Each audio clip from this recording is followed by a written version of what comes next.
in the future, you will have a more strategic role as opposed to what it was before, which was organization planning. You now have to think ahead. You have to think, what would you like to achieve?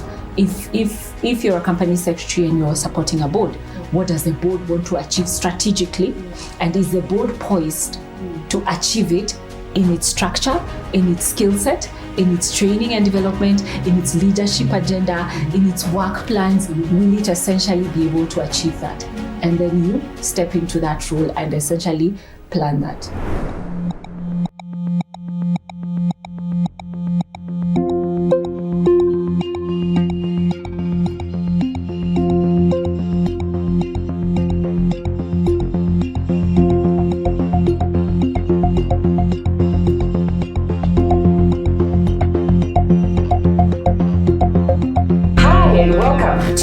Episode of the Weekly Governance Voices. My name is Nyawira Kashruki, and the goal of this show is to have conversations with different leaders so they can help us broaden our perspective in leadership and help us make better leadership decisions. Now, today we're joined by a lady who's phenomenal and extremely inspirational, the one and only Waeni Ngea. Karibu sana, Waeni. Thank you. Excellent. There we go. So, Waeni, could you please kindly introduce yourself to us, how long you've been in this profession, and before we get into the weight of the discussions. All right. Yes. Thank you, Nyawira. Hello, everyone. Yes. My name is Waeni Ngea. There we go. I am a certified company secretary, and I am currently practicing my trade at British American Tobacco, Kenya. Excellent. So Yes. could you briefly introduce to us what, when we hear the word certified secretary, what does this role mean and how has it evolved over the years? Okay, so essentially, a certified secretary is somebody who supports boards. So, and the attraction of the role is because it's at the very center of the strategic leadership of the organization where the board operates. So a certified secretary will essentially sit in board meetings, support the board, plan and organize how the company delivers that strategic objective that the board wants to achieve. Mm-hmm. So if you think about it, essentially a certified secretary is a governance champion. So they lead in ensuring that the board does what it says it's going to do, essentially walks the talk in the governance realm. And then, of course, from a compliance perspective, they ensure that the board is compliant. Yeah. Now, looking at our local perspective over time, this role has evolved. Of course, nothing stays the same. Yes. So this role, initially, when I started as a CS, the only worry I had was how to take minutes. Literally, how do you minute? How do you speak to directors in a manner that does not raise eyebrows? And of course, how do you organize the meetings? Yeah. So that was the initial consideration. Yeah. I distinctly remember that I had to plan lunch menus. Oh yes, it used to be all inclusive. It's quite a learning experience. Okay. So lunch menus and things that the board will be comfortable doing. So that has evolved over time. Okay. And how has it evolved, you ask me? So in a nutshell, regulation has jumped ahead. So if you look at Kenya, we now have a Companies Act 2015, and that spearheaded a lot of governance requirements. Then came the Capital Markets Authority with a code of corporate governance. Now, because of that code and bearing in mind the listed organizations, that has then meant that the role has had to morph to accommodate the requirements coming out of regulation, which means now that I spend a lot of time doing compliance, governance work, and regulatory, just ensuring that disclosures are in the right, done the right way, at the right time, and that the board is actually aligned to compliance and to comply with listing and governance requirements. So I would say that is how the role has morphed. The other way the role has morphed is that initially certified secretaries used to be different professionals. So you could find auditors, you could find accountants, you would find HR practitioners who are interested. But now it has become largely, if you look, it's largely legal. And this is because of the changing regulatory environment. So you find a lot of requirements for people to interpret statute, to look at, to engage with regulators, to ensure compliance is happening. And the people who are most comfortable, I say comfortable, not best suited, but comfortable to do this, are mostly lawyers and advocates. Yeah. Okay, I like that. And maybe I think I'm jumping the gun, but I'd like to find out from you, Waeni. What do you see it as the future? Because I think you've painted a good picture of how far it has come, where we are now. What do you think the future is going to look like? Oh, the future is anybody's guess. But if you look globally, and the trend globally is for greater regulatory, it's greater regulatory, sustainable decision making, basically. So in the future, you will have a more strategic role as opposed to what it was before, which was organization planning. You now have to think ahead. You have to think, what would you like to achieve? If you're a company secretary and you're supporting a board, what does the board want to achieve strategically? And is the board poised to achieve it in its structure, in its skill set, in its training and development, in its leadership agenda, in its work plans? Will it essentially be able to achieve that? And then you step into that role and essentially plan that. So that's how I see it moving. There's also the greater insights brought on by environment, social and governance compliance, which is ESG. Now this, I like to think of it as a creature. ESG is a creature that is changing very fast on a global scale. So we barely scratched the surface of what it could be 10 years from now. And this will be one area where certified secretaries will play a leading role in steering the governance agenda, because disclosures and reporting sit squarely under board governance.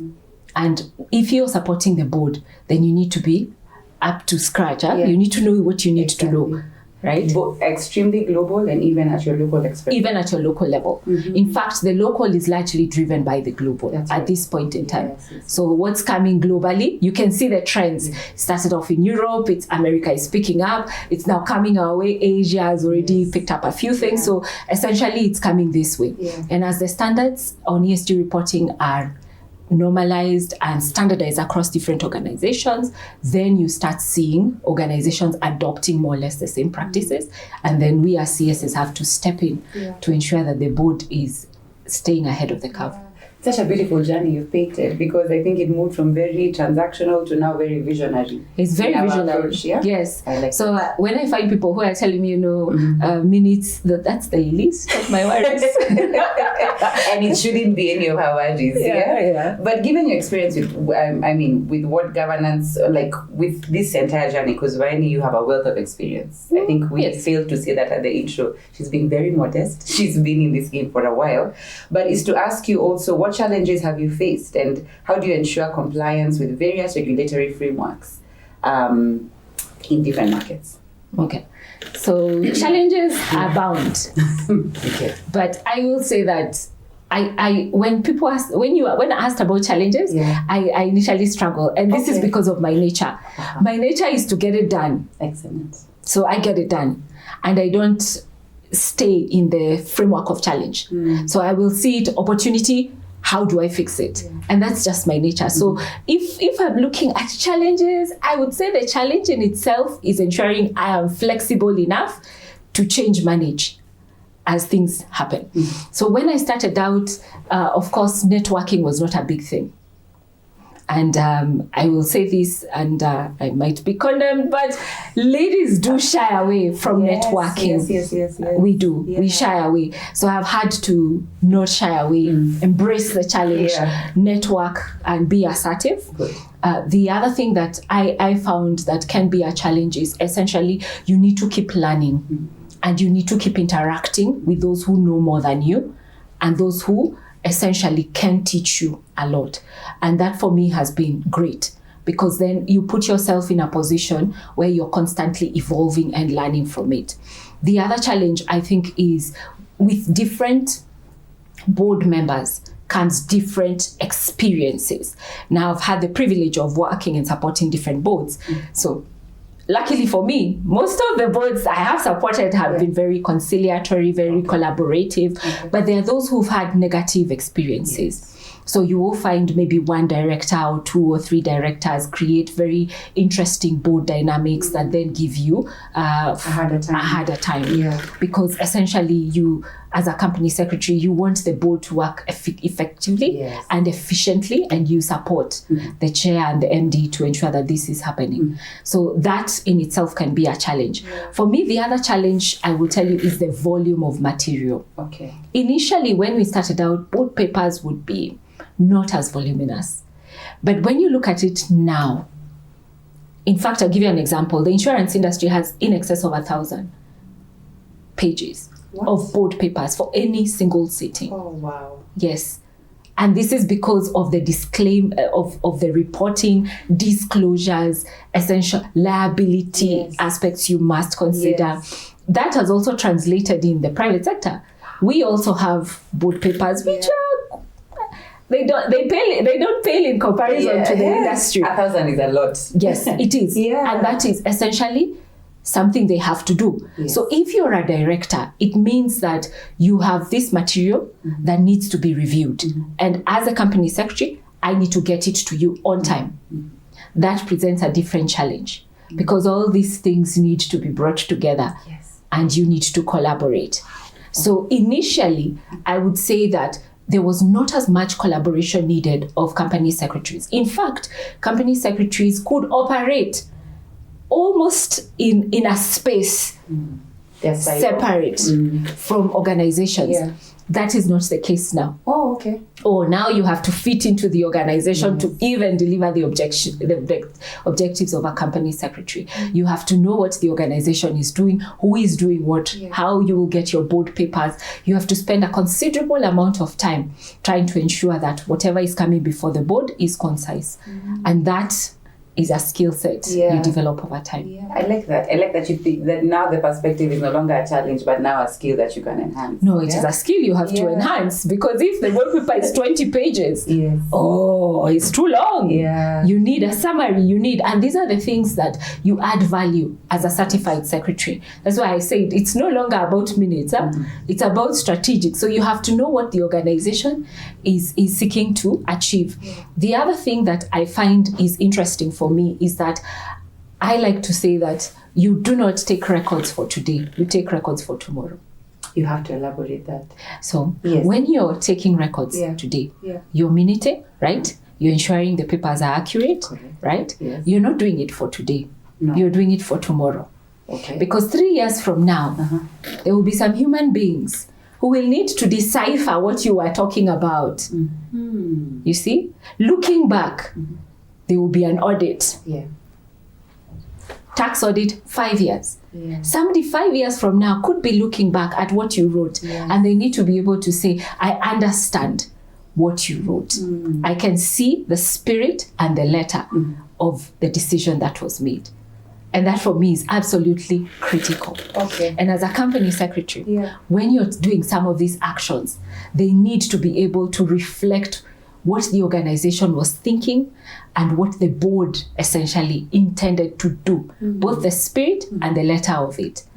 And this I have learned, this comes with experience. Because once you go through audit once and then you realize, I cannot tell what people were doing 3 years from now. I can see the writing, but I cannot decipher it. I can't you owe it to the future of the organization to do what you're doing now well. To do it very well and accurately. Which is why that's another skill set. Yes. Oh, that's excellent. I mean, it's encouraging to hear these dynamics, because some people just feel like they are in that space of doing the bare minimum and the trivial tasks, thinking it's such a useless thing. But looking at your journey now, I think it's encouraging to see that everything matters. No, it does matter. And sometimes what happens, if you're like me and you've left an organization, and then 3 years or 4 years down the road, you come back to the organization, then you start being visited upon by your own decisions in the past. So people will be looking at, but when you were here, this decision, I see you did this in 2017. What were you thinking? You know? And you need to be able to stand by your own decisions, which is why it's important, because sometimes people don't think about it. You're here, you do something, you don't think about 10 years from now, but people open leads and start looking at what you were doing 5 years from now. And you need to be able to stand by it and say, I made this decision, it was the right decision, and I articulated it this way, and this is why I did that. I like that. And I think you're speaking into almost one of our last questions, but before even we get there, because I feel like we've barely scratched the surface, you have the privilege now of serving at the British American Tobacco, right? Kenya. Yes. But this multinational has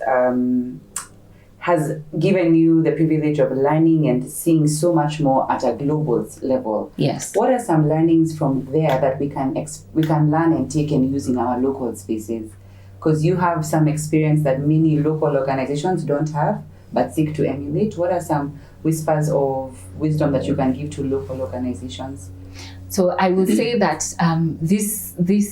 my experience does span, although I'm currently at BAT, I have worked in different entities, and from each entity you do learn something and you do pick something. So what I would say from a global perspective, the world is changing and it's changing very fast. If I look at just my role, so my role is a dual role. So I am head of legal and I am also the company secretary, right?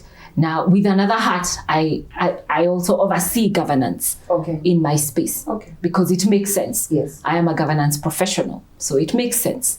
Now, as a head of legal, I have the unique ability and opportunity to integrate these things that I am seeing on governance straight through into the organization. So it flows through.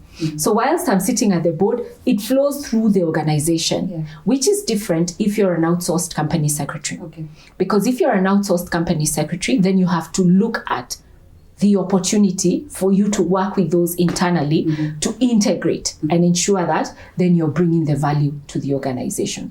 That's one. The second thing that is happening is a change in the regulatory framework. So if you look at Europe today, you look at America, we are essentially following, right? It's the same. Look at the regulatory space in the company, in the listing space, it's the same approach. If you look at sustainability reporting, everyone's now sustainable. We are all sustainability reporting, right? We have S1, S2 applicable. And for those who may not be familiar, this is the IFRS S1 and the IFRS S2 on climate change. So these apply from this financial year. So essentially, what does that mean? That means that those global trends will influence how we will be disclosing certain matters about company performance locally. And that influence what I as a CS will do. Because as a CS, I need to ensure these disclosures are captured, which means I have to collaborate. So locally, we need a lot more collaboration. So you need a lot of networking and a lot of collaboration just to understand what has this other person does, how have they done it? What can I learn from them? See, what has that peer company done? How can I learn from them? So I essentially keep on top dial. A few CSs. I'm like, have you heard this? What are you doing? How are you approaching it? So networking and collaboration has become critical in our current world. Almost impossible to live without. You cannot live with, you cannot. The other thing to remember is with regulation comes the opportunity to contribute to the shaping of that regulation.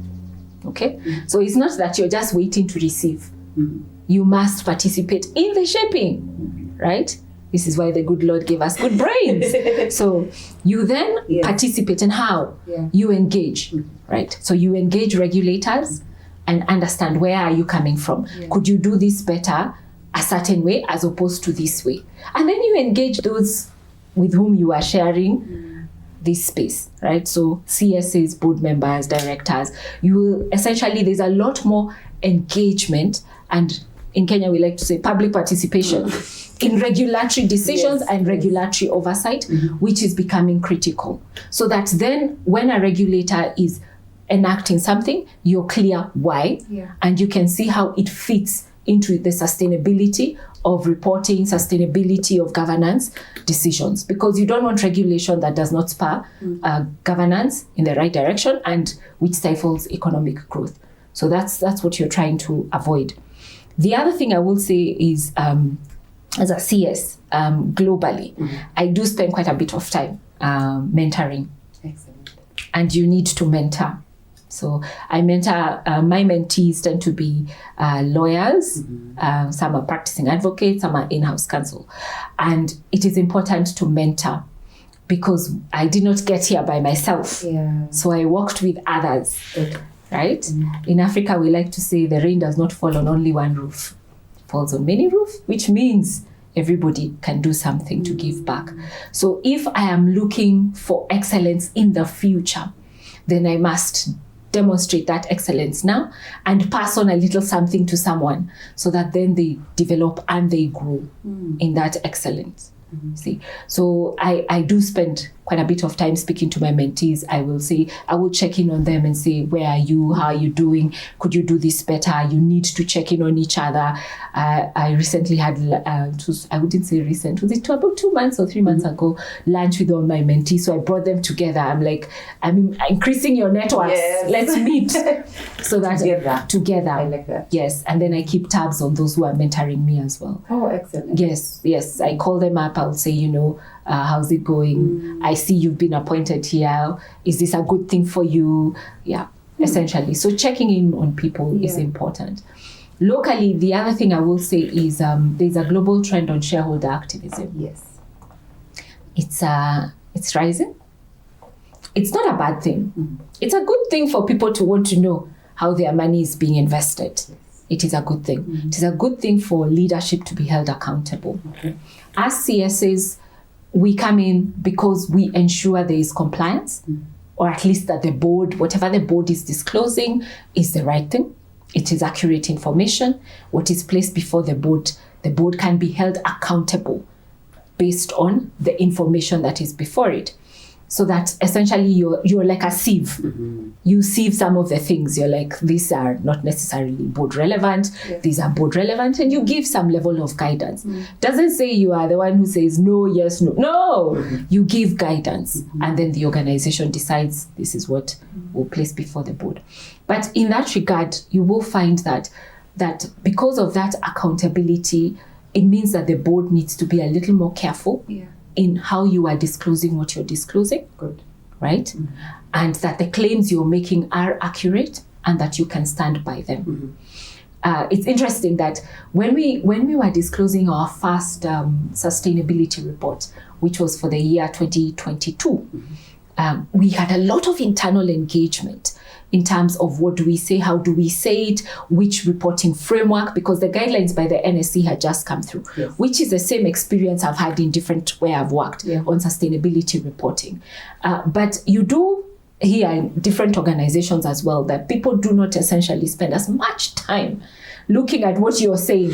You're just happy you're saying something. But we're getting to the point where that joy is limited. Yes. You need to say that which you can support. Exactly. And you need to have data backing up what you can support. And as a certified secretary, right, I sign on documents that the company is disclosing. My name goes with these documents. I need certainty, and I need to have verified that whatever is being said is actually true. So there's a role to be played as a governance champion and also as a compliance champion, as a certified secretary.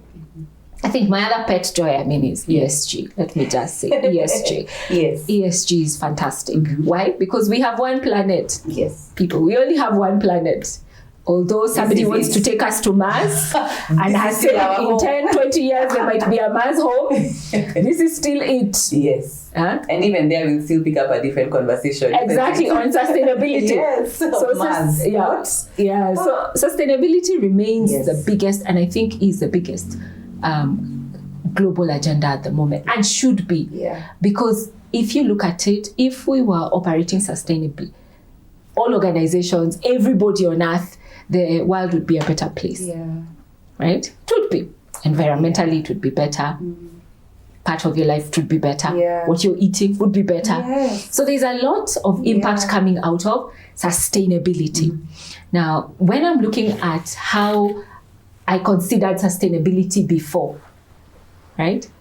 It was not even a consideration 10 years from now.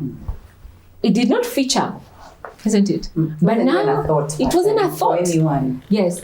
Now what has happened over the last 5 years, I'm constantly thinking about it, isn't it? As are leaders. And this I say both as a CS and as a business leader, isn't it? Because I am in the leadership team. So I am constantly thinking about it. How are we sustainable, right? when you think about the businesses you invest in, are they sustainable? That is the topmost agenda. As a CS, how do you then contribute to that, which is an arising trend? And that's why you're seeing a lot of targeted frameworks for developing certified secretaries to appreciate governance in the ESG space. Yes. Because it is a lot. Under climate change, not many know what is there. The GHG emissions, you do not know. How do you measure this? What do you do? How do you ensure what is before is actually true? In terms of water stewardship, what are you looking at? Energy management, social, how are you contributing to the environment? How is that narrative captured and reported and disclosed to stakeholders?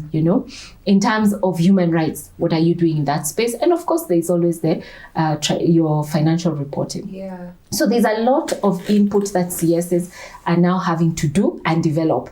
So I literally had to take time off and say, how do I factor in all this disclosing, reporting into the board work plan to ensure that the board achieves that strategic agenda, because it's oversighting sustainability in the organization. It's so interesting you mentioned that, because it speaks into one of our last questions that is regarding younger CSs coming up. Because in as much as there are very many seasoned CSs, there's a lot of learning I'm hearing you saying, because with these trends, so much information is required and knowledge customized to your area of service. Yes. But to a young CS who's watching this and just getting so inspired, because I hope they are, what would your wisdom be for them to invest in themselves now and also to keep their head afloat? What advice would you give them, and what wisdom would you guide them as they maneuver this journey? And I like that you actually talked about your mentors already, your mentees. What wisdom do you give them so that they also don't get so caught up in their role and forget their learnings? So I think somebody once told me that in life you have to stop. You have to enjoy the moments. But first you have to recognize the moments. Oh, that's good. So recognize the moments. Oh, this is a moment, right? And then enjoy and learn from the moment. Oh, good. In that sequence. Stop, enjoy, learn. Good. Yes. Because often what happens, you do not recognize, right? You neither enjoy, and learning comes by default, isn't it? Yes. So for young CSs, I say that the process is important. I did not get here overnight. I think I started as a CS in 2009. So it's been a journey and a journey of learning and growth and development. And I love African proverbs, but one of my favorites is, a patient man or woman will eat ripe fruit. A patient person will eat ripe fruit. Ripe fruit. Now, if you're patient, you will eat ripe fruit. If you jump, you will not eat ripe fruit. And ripe fruit here could be your goal. Excellent. So what is your goal? Take time, identify your goal, recognize your moment, right? And what are the milestones? Your moment, milestone, isn't it? Enjoy the milestone. You have achieved a milestone. Enjoy it. Dance in that moment. And then learn from it and build. Okay? So that's lesson number 1. Lesson 2 for CSs, I think for me is you need the level of skills, the skill sets that you need now are not necessarily what is taught in school. No. These come through life. Nobody will teach you networking in a classroom. No. It's not going to happen. No one teaches you collaboration like we need now. Okay? So you need to invest some time in those life lessons. So you need to learn how to collaborate with people. Where you are, collaboration is different. If you're in a project, if you're in a chama, all of us are in a chama somewhere. Learn how to work with others, collaborate. Learn how to engage people, different age groups. As a CS, you will meet different people, different personalities, people who woke up on the right side of bed sometimes. Others who did. Others who didn't. But you need to be able to engage them in such a way that the agenda of the board is fulfilled. You see? You need to be able to do that. That's a skill set. So collaboration for me is key. Networking is key, right? That growth and development is very important. And then, of course, I like to think you need to be happy. You need to purpose to be happy. Life is not for suffering. So find out what will make you happy. I have engaged CSs and they just want to be CS. Because maybe you think this is, if you go into corporate, the epitome of career. Career. But CS is not a simple job. Yes. It is not a simple role either. And it does come with responsibility and accountability. So I am accountable as a CS for the delivery of the board agenda. I am accountable for it. Yes. I am not only accountable to the board, I am accountable to the external stakeholders. I am accountable to the regulator, because the regulator will call me before they call the board chair. They will ask me, Waeni, I have not seen this. Are you working on it? Why isn't this delivered? And guess who will ask me next? The board chair. We're like, Waeni, what is going on? Because you speak for them. Because I speak, and they have entrusted me to deliver that. So when you're taking on these roles, you need to embrace accountability. And accountability means that then you're demonstrating a level of responsibility as well. So for young CSs, this is something you can learn. You can learn this. You grow into it as well. I love it. That was our weekly governance voice with the not all knowing, but very well knowing CS Waeni. I think my biggest takeout from her, maybe just to encourage anybody who's watching us, is that you must learn, collaborate, and keep on learning. But also, I really like that you said be happy. I pursue a sense of joy even as you keep on serving in whatever position that is, particularly for all CSs watching. Thank you so much, Waeni. Thank you for having me. We've had a great time. Thank you all for watching. Have a great week.